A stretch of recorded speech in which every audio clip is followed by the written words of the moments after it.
he tempted fate with his outrageous statements. I said, you know, I can earn it faster than I can piss it away. You should never do that. He earned and spent a fortune. I thought that it was great fun to have houses. Woodside, Aspen, Georgetown, and Paris. And stirred controversy along the way. It was really one of the first pornographic games I ever saw. His ideas were ahead of their time. My question was, why do you want a robot to go get a beer out of the refrigerator? And he was banned from the business he loved. I had no idea that I'd ever want to leave Atari. It just wasn't on my radar screen. But Nolan Bushnell is best known for creating a game that launched an industry. I wanted the ping pong game. I wanted to go.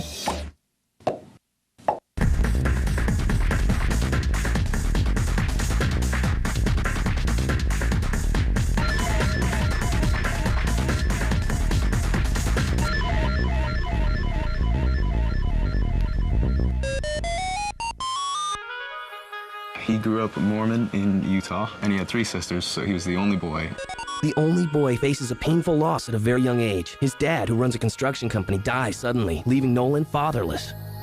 My dad and I were very close, and then I kind of felt cheated. He was kind of launched into the position of being kind of the breadwinner and the responsible one. He didn't grow up with a silver spoon in your mouth. You just know that this is a guy whose own energy got him where he is.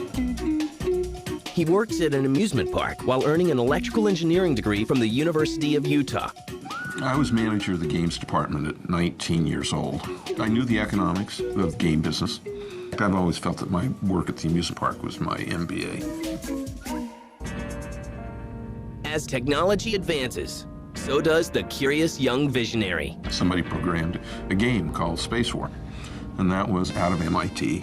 And the software was brought over to the University of Utah, and that was the first video game.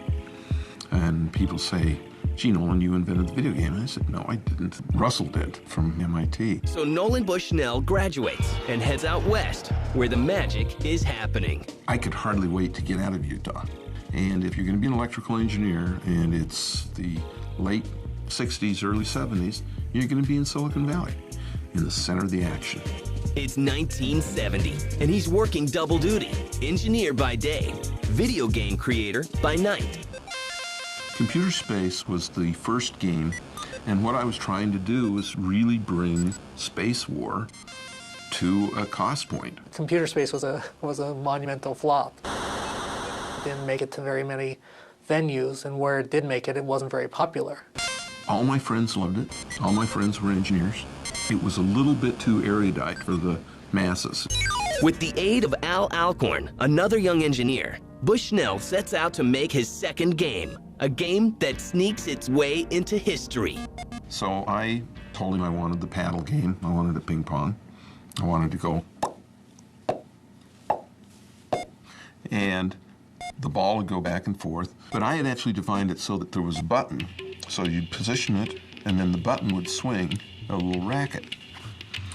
Well, Al got it to the point where it just had the 2 paddles, and it was knocking the ball back and forth, and it was so much fun. I said, stop. We don't need to go to the next step. And so we did, and the rest is history. The rules for playing were quite simple. Insert quarter, ball will serve automatically. Avoid missing ball for high score. We named Pong just because you couldn't own a ping pong game, and so we just truncated it and called it Pong. It's time to debut the game, and Pong is placed in a Sunnyvale, California bar for testing. When they called 3 days or 2 days after we put it in, there was a failure. We thought, we maybe got a problem here. There was too many quarters in it, so it actually jammed and it shorted the machine. And that's a problem we can fix. In November 1972, the fledgling Atari company ships its first commercial version of Pong. Shortly after, original partner Ted Dabney leaves the company. We also had no money, and we were making factories out of, old roller skating rinks and various things. So, but we were scramblers. They were also frisky young things. They'd have their goals to shoot for, and then when they'd reach them, they'd have huge parties. Almost everybody went home with everybody else. It was a loose atmosphere. I think that Nolan ran it more like a hippie commune than it probably should have been. But everything was consensual and everything. So, but it was a really, really different time. But the flip side was it was a very creative environment, and a lot of good and interesting product came out of that environment. In 1973, sales at Atari reached $3.2 million. While they awaited patent approval for Pong, others seized the opportunity. We were heavily, heavily copied. It was a very successful game, but there was TV Tennis, Winter, all the big Chicago factories came out with a version.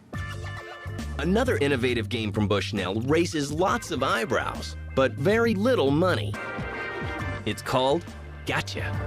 It was really one of the first pornographic games I ever saw. Everyone was talking about the phallic nature of joysticks. And so we thought, well, maybe it would be good to have Two big pink rubber controllers on the face of the game. in which you were manipulating breasts. Some people went for it, some people didn't. Nolan was creative, there's no question about it. Meanwhile, nearly 100,000 Pong-like arcade games are produced, yet Atari sells only 10,000 units. Nolan continues focusing on a series of other arcade games, but profits plunge as Bushnell pins his hopes on a home version of Pong. Consumer Pong. Everyone says, well, it was, boy, what a great idea, da-da-da. We took it to the toy show in New York, and we sold none. Zero. So we went to the TV appliance stores. We sold none. Zero. And so you say, what am I going to do?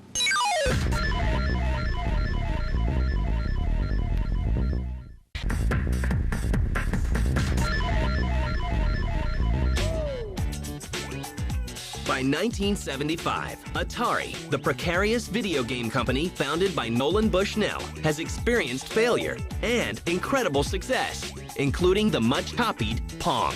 But Atari's eyes are on the future, and their next venture is to bring Pong into our living rooms. But video game companies slam their doors on Nolan and his idea. Everybody just, they didn't get it. They didn't like the sound of it. The head of sales at that time heard that Sears had put a consumer pinball machine in the sporting goods department. And so he called up the head buyer from the sporting goods department at Sears, and he was on our doorstep the next day.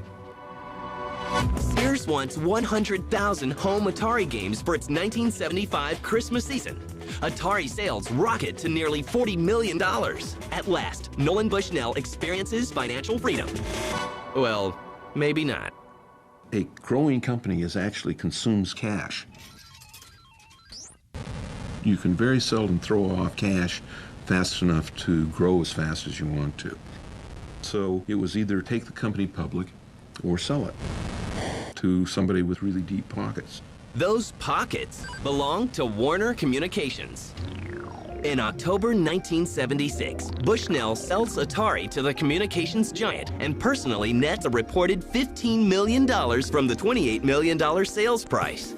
After years of struggle, Nolan and his family become the poster family for lifestyles of the rich and famous. I said, I can earn it faster than I can piss it away. You should never do that. He enjoyed his toys, there was no question about it. And Nolan's toy box includes 2 private planes. Taking planes to go have lunch. I remember arriving at a place and the door opening and diapers falling out.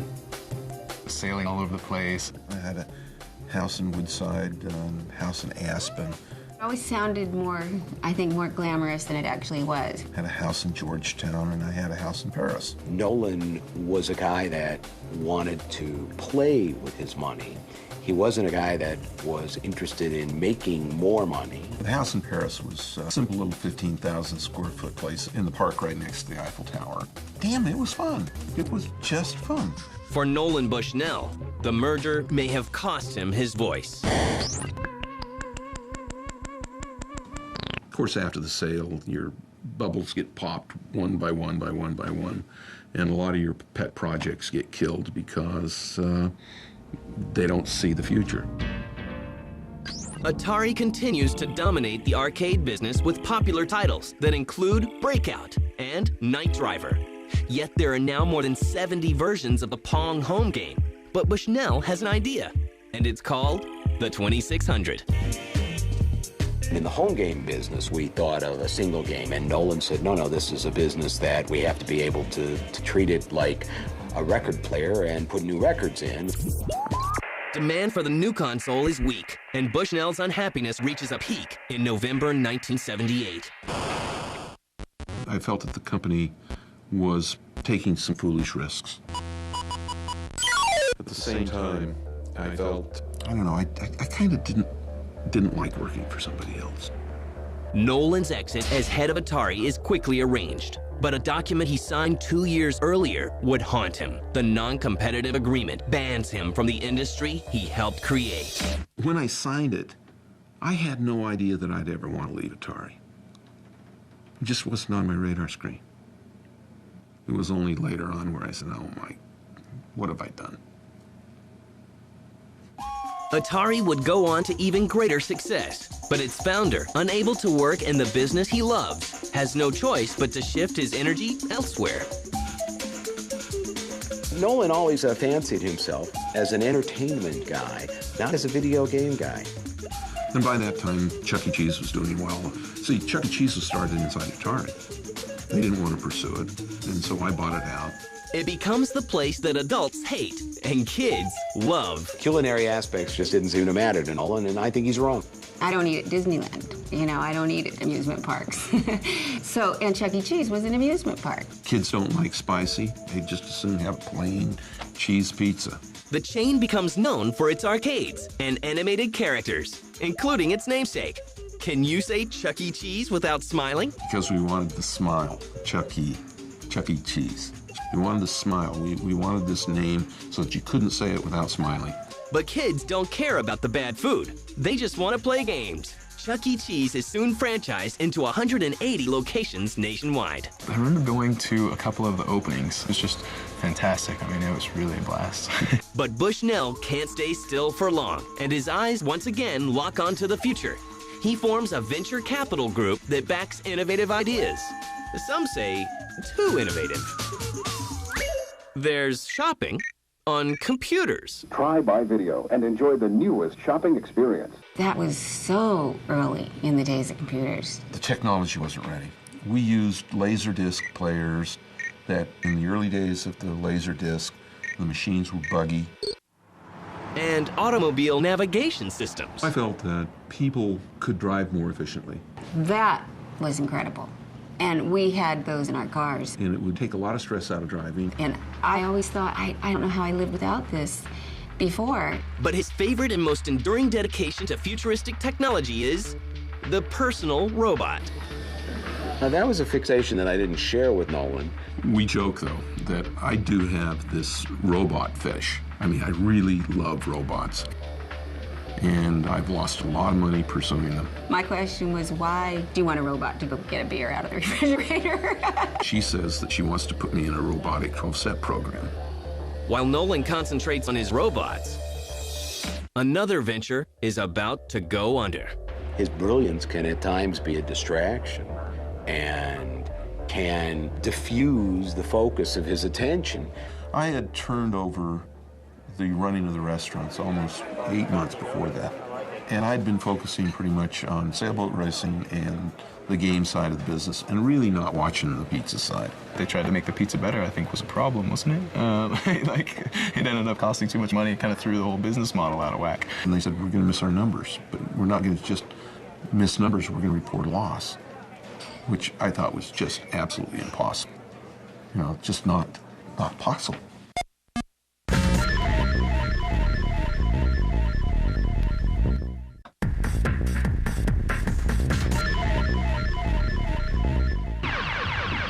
the mid-1980s, the innovative Nolan Bushnell has made and lost a fortune. Our family, we've really managed to kind of roll with everything. Like we've definitely hit, you know, some super hard times. The fact that Nolan has had his ups and downs is one thing. Nolan deserves to be as economically successful as Walt Disney, and Nolan truly deserves more than what he has. His fascination with the future has cost him millions. In many cases, I read science fiction and looked at the world, and my objective in life is to try to make the world happen a little bit faster. Sometimes the world is ready and that the infrastructure is in place. Sometimes it isn't. Although his personal robots never catch on, Nolan's furry animated creatures do. So I felt that there was a market for an electronic animal. The thing about a Petster is, it does what it's told. And so we created the Petster line.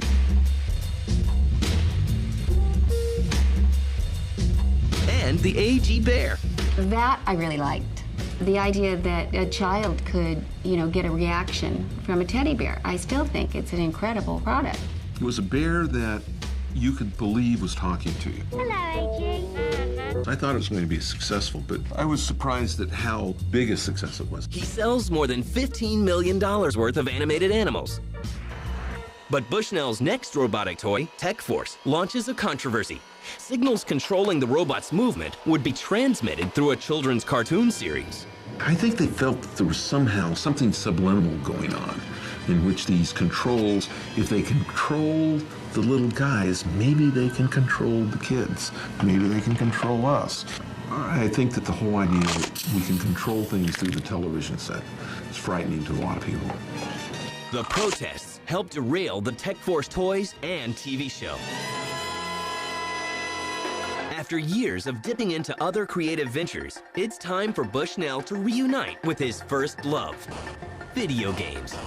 He becomes a consultant for Hasbro, Bally, and a string of other top names, including one with a rocky past, Atari. Decades have passed, yet 3 of Bushnell's early inventions are still alive and still evolving. Newly configured Chuck E. Cheese is a smash hit again. Atari is now part of the Infogrames family. And Pong, the simple game that started a revolution, has entered a whole new dimension.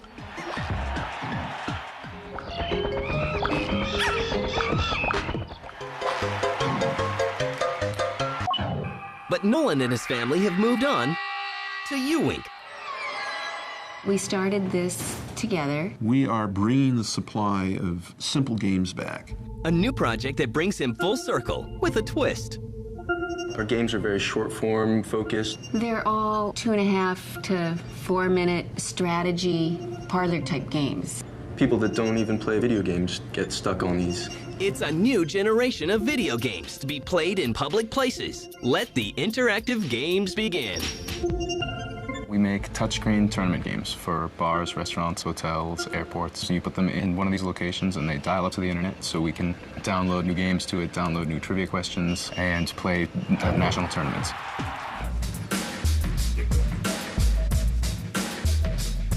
Decades ago, Nolan lost a fortune when his landmark game, Pong, was copied by others. There is concern that it could happen again. It is my belief that Nolan's biggest competition will come from competitors that he spawned himself, who will take his good idea and take it to the next level. But Bushnell is already looking ahead. I'm still more focused on what I'm doing next. Like the stuff that I'm going to come out with in the next 2 or 3 years is just going to knock your socks off. I already know about several other ideas beyond Ewink that he's got in store for the future, and he wouldn't retire. That's why he didn't retire back in the day when Atari was big and Chuck E. Cheese had made it. He enjoys the game. He's the perpetual optimist and like really excited all the time, and it's impossible to get him down, really. I mean, he's got like it's fire from inside, really. Nolan has pulled me in directions that I never would have gone, and I've had experiences I never would have had, and I think likewise. Well, I've always said that it's been such a roller coaster, but certainly not boring.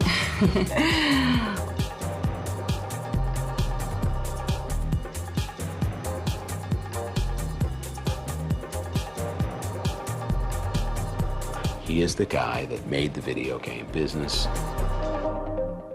If I were to look back and talk to my kids and say, who founded this business, who made this business the reality that it is absolutely categorically Nolan Bushnell. You know, life is interesting as you want to make it. And too many people just decide to sort of settle. As long as you're not willing to settle, you can constantly be pushing the envelope, and you need to be a really, really good beginner.